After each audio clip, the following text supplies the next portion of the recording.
Chère Lucille, je crois qu'il est grand temps d'allumer. C'est vrai que vous, professeur Lux, vous êtes un spécialiste de la lumière. Moi, je dois vous avouer que je n'y connais pas grand-chose.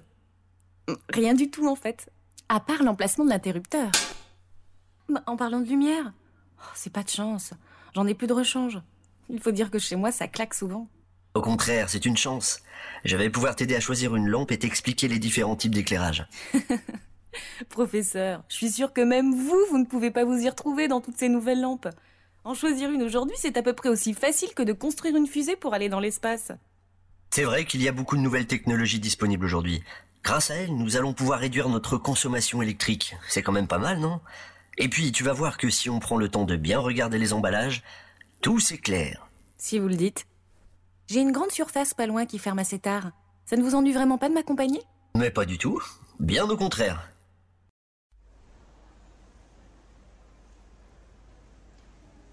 Je vous l'avais bien dit, c'est pas facile de s'y retrouver. Tu vois, lorsqu'on parle de lumière artificielle, il y a 3 grandes familles. Les lampes à incandescence, les lampes fluorescentes et une nouvelle venue, la lampe à LED. Les lampes à incandescence, communément appelées ampoules, comme celle que tu tiens à la main, sont scindées en 2 groupes, les lampes standards et les halogènes.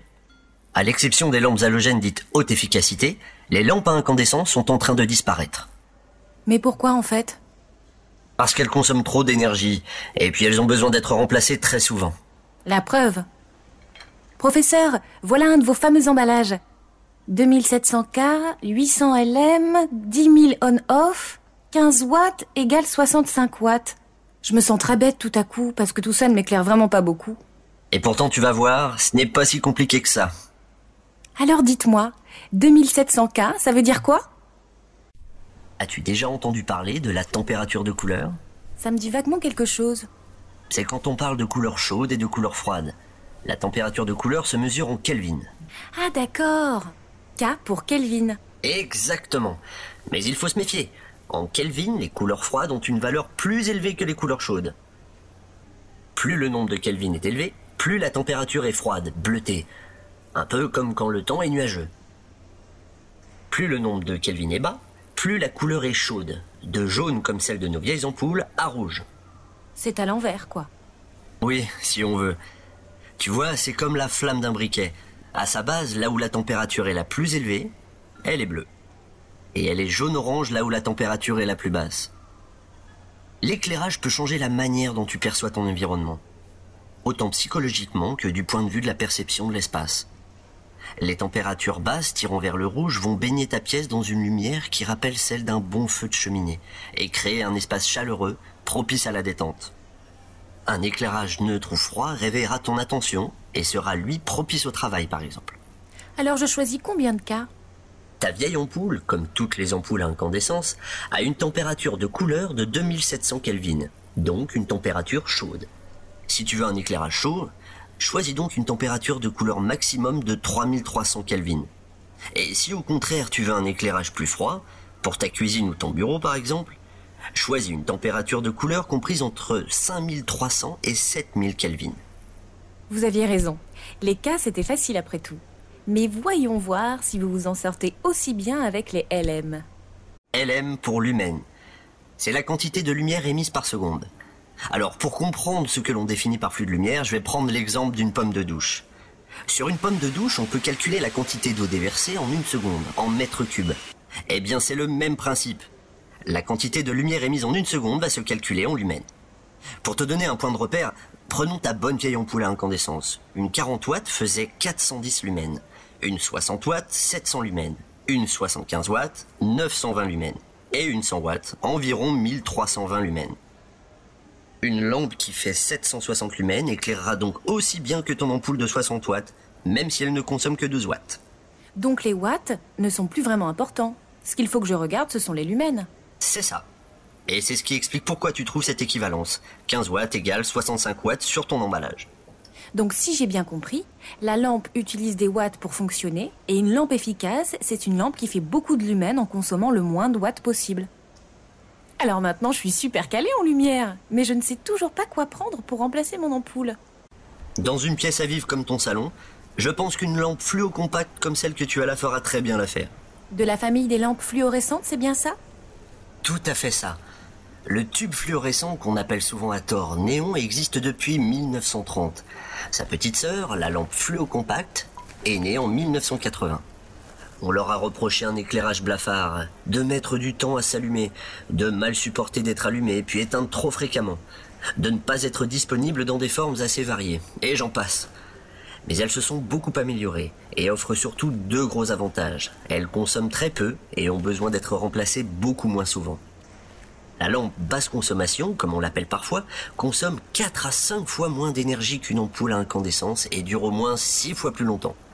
Tu peux d'ailleurs voir sur l'emballage leur classe énergétique et leur durée de vie en nombre d'heures. Donc si j'achète cette lampe, j'ai bien la garantie qu'elle fonctionnera 8000 heures. En fait, la durée de vie indiquée sur l'emballage est la moyenne à partir de laquelle 50% des lampes d'un même lot se sont éteintes. Certaines peuvent donc claquer plus tôt et d'autres plus tard. Cette durée de vie est calculée pour 8 cycles d'allumage-extinction par jour et une période allumée de chaque fois 2h45 minutes. Si tu allumes et éteins plus fréquemment ta lampe, tu réduiras sa durée de vie réelle. Elle sera aussi plus longue si ta lampe est éteinte moins souvent et reste allumée plus longtemps. Tu peux d'ailleurs voir sur l'emballage que le nombre de cycles d'allumage-extinction qu'elle supporte aujourd'hui est très important. D'accord, donc j'ai quand même plutôt intérêt à utiliser les lampes fluocompactes dans les pièces à vivre, plutôt qu'un couloir, un escalier ou des toilettes par exemple. Tout à fait. En plus, dans les lieux de passage et les pièces rarement éclairées, il vaut mieux choisir les lampes les moins chères à l'achat. Sache aussi que certaines lampes fluocompactes ne sont pas adaptées aux variateurs, ce que tu vois indiqué ici. Et sinon, pour finir de tordre le cou aux préjugés, on trouve aujourd'hui des formes et des tailles très variées, et aussi bien des culots à vis qu'à baïonnette. Ces lampes offrent aussi un large choix de température de couleur.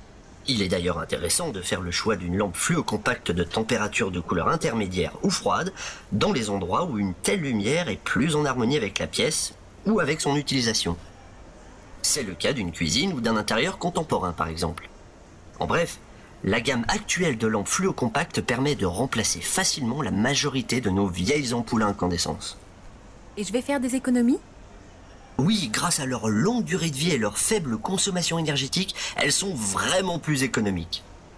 Dans ton cas, en remplaçant une lampe à incandescence de 60 watts par une lampe fluocompacte de 12 watts, tu auras économisé 50 € à la fin de vie de ta nouvelle lampe. D'accord. Alors je vais prendre celle-là. Mais est-ce que vous pouvez me parler des autres types de lampes ? Bien sûr. Les lampes que tu vois ici sont ce qu'on appelle les halogènes haute efficacité. Des différentes solutions d'éclairage actuelles, c'est celle qui économise le moins d'énergie.